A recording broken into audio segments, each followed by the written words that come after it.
Little Women by Louisa May Alcott. Preface. Go then, my little book, and show to all that entertain and bid thee welcome shall what thou dost keep close shut up in thy breast, and wish what thou dost show them may be blessed, to them for good may make them choose to be pilgrims better by far than thee or me. Tell them of mercy, she is one, who early hath her pilgrimage begun. Yea, let young damsels learn of her to prize the world which is to come, and so be wise. For little tripping maids may follow God along the ways which saintly feet have trod. Adapted from John Bunyan. Part First, Chapter 1. Playing Pilgrims. "Christmas won't be Christmas without any presents," grumbled Joe, lying on the rug. "It's so dreadful to be poor," sighed Meg, looking down at her old dress. "I don't think it's fair for some girls to have plenty of pretty things, and other girls nothing at all," added little Amy, with an injured sniff. "We've got father and mother in each other," said Beth contentedly, from her corner. The four young faces on which the firelight shone brightened at the cheerful words, but darkened again as Joe said sadly, "We haven't got father, and shall not have him for a long time."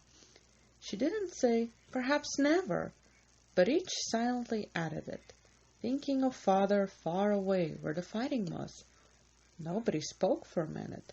Then Meg said in an altered tone, "You know, the reason Mother proposed not having any presents this Christmas was because it is going to be a hard winter for everyone, and she thinks we ought not to spend money for pleasure when our men are suffering so in the army.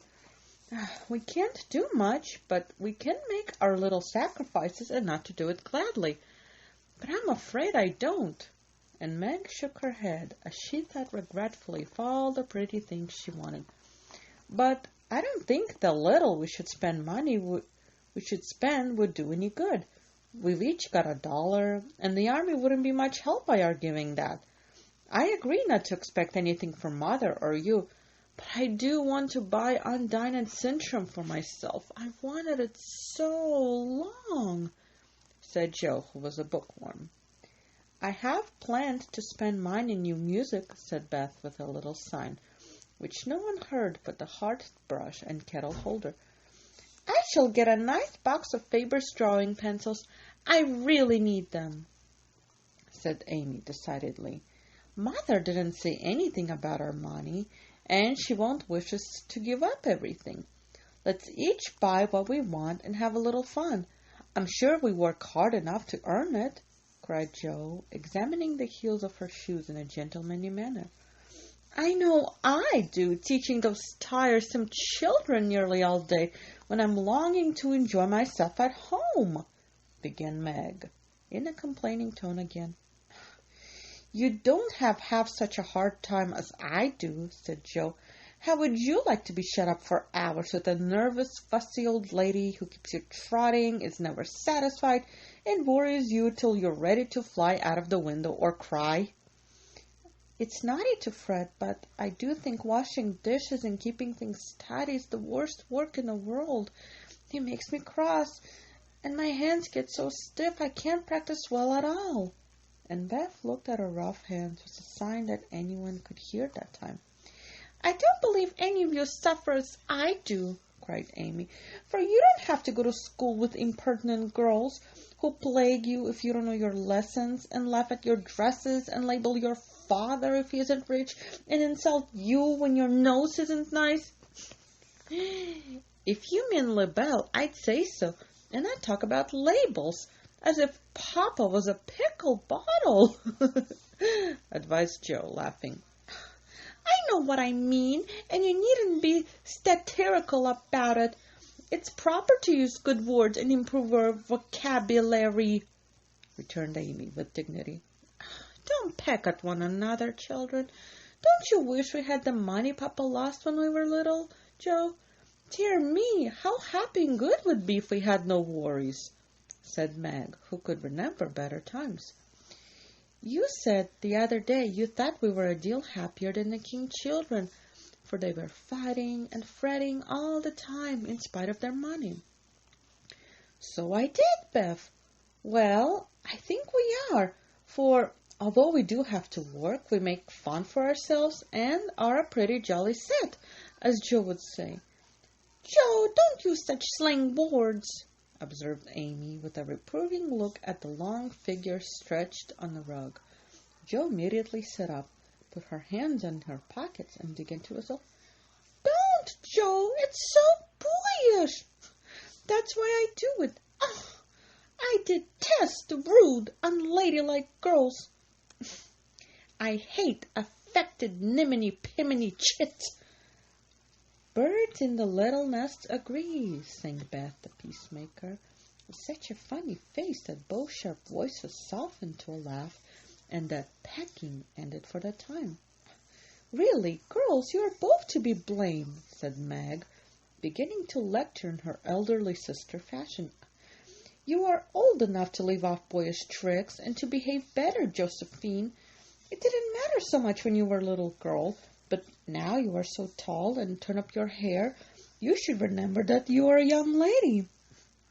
I'm not, and if turning up my hair makes me one, I'll wear it in 2 tails till I'm 20, cried Joe, pulling off her net and shaking down a chestnut mane. I hate to think I've got to grow up and be Miss March and wear long gowns and look as prim as a China aster. It's bad enough to be a girl anyway, when I like voices, games, and work and manners. I can't get over my disappointment in not being a boy, and it's worse than ever now, for I'm dying to go and fight with Papa, and I can only stay at home and knit like a poky old woman. And Joe shook the blue army sock till the needles rattled like castanets, and her ball bounded across the room. Poor Joe, it's too bad, but it can't be helped.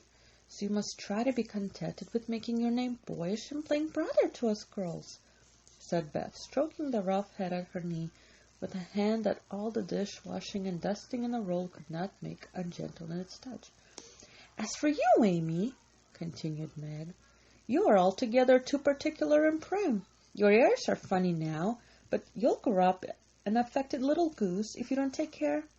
I like your nice manners and refined ways of speaking when you don't try to be elegant, but your absurd words are as bad as Joe's slang. If Joe is a tomboy and Amy is a goose, what am I, please? Asked Beth, ready to share the lecture. You are a dear and nothing else, answered Meg warmly, and no one contradicted her, for the mouse was the pet of the family.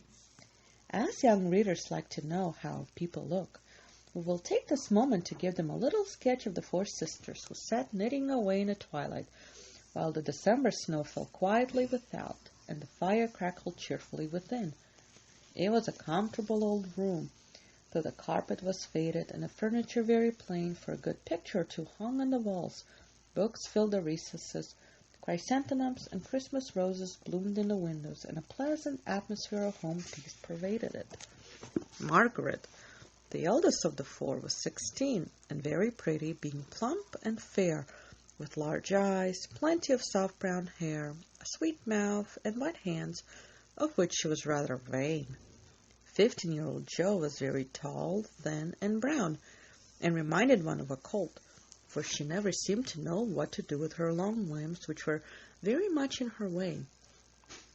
She had a decided mouth, a comical nose, and sharp gray eyes, which appeared to see everything and were by turns fierce, funny, or thoughtful. Her long, thick hair was her one beauty, but it was usually bundled into a net to be out of her way. Round shoulders had Joe, big hands and feet, a flyaway look to her clothes, and the uncomfortable appearance of a girl who was rapidly shooting up into a woman and didn't like it. Elizabeth, or Beth, as everyone called her, was a rosy, smooth-haired, bright-eyed girl of 13, with a shy manner, a timid voice, and a peaceful expression which was seldom disturbed.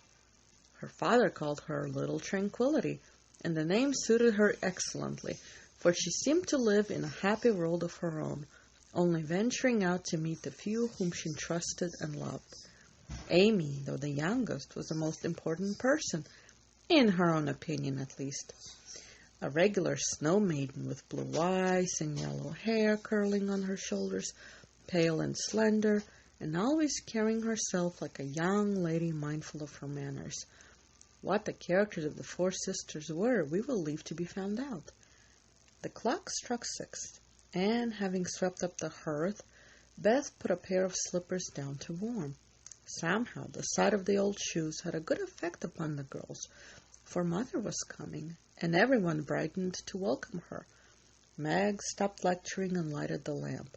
Amy got out of the easy chair without being asked, and Jo forgot how tired she was as she sat up to hold the slippers nearer to the blaze.